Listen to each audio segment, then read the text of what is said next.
But now the county looks like it's about to lose part of its aviation history. The RAF is threatening to ground the last flying Vulcan 5 bomber, based at Waddington near Lincoln and flown by crews from Marham near Kings Lynn. Ian Cundall reports.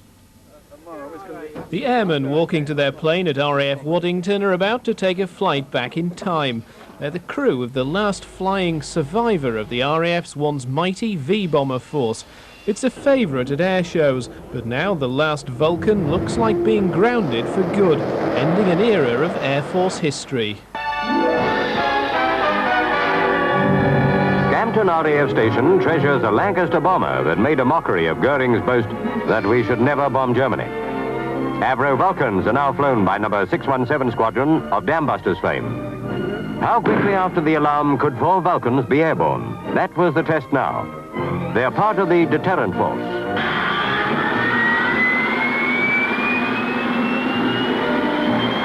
The squadron was airborne in a few seconds over 2 minutes. As the new radar system would give 12 to 15 minutes warning of enemy attack, the V-bombers could be all out of harm's way before the missiles arrived. The last Vulcan celebrates its 30th birthday this month, but its huge size is matched only by the bill for keeping it in the air. Now the RAF have decided they can't afford to keep the Vulcan display flight in business. The costs are not perhaps as large as they might first appear. For example, all the aircrew are filling full-time jobs.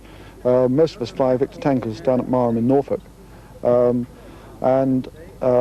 We do this purely as a secondary duty. We don't get time off in lieu for it.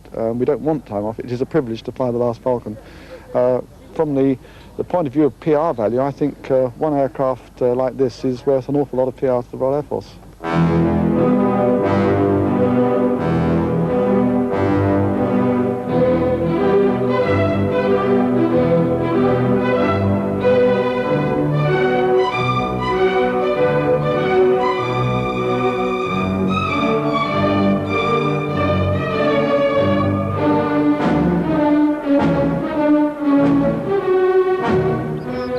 A combination of cost and stress have led to the Vulcan's downfall. Each flight takes its toll on the jet's massive airframe.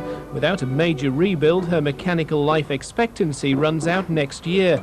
To keep her flying could cost £1 million or more. Very, very sad. It's the last flying Vulcan in the world, and to see this go off the air display would be disaster in my mind.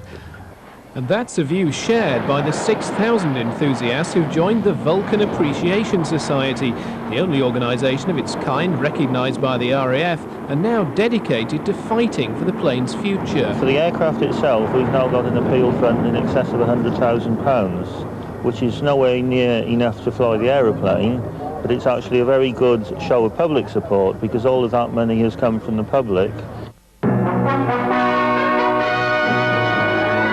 Britain's nuclear deterrent for perhaps the next 5 years, Blue Steel, is ready and operational. The Vulcan supporters argue that her long history, including her part as mainstay of Britain's nuclear V-force in the 1960s, make her as much a piece of the RAF's heritage as the Lancaster.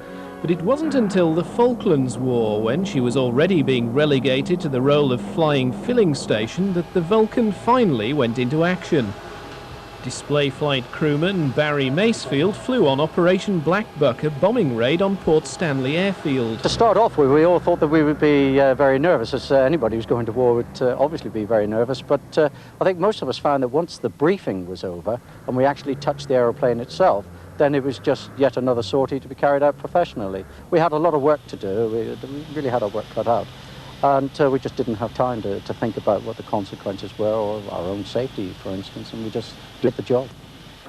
Perhaps only the crew's families will be glad to see the Vulcan grounded. He loves that airplane more than me, I think, and looks at the way he used to look at me about 20 years ago. Officially, the RAF will only say the Vulcan's future is under review, but the battle to save her is already well underway.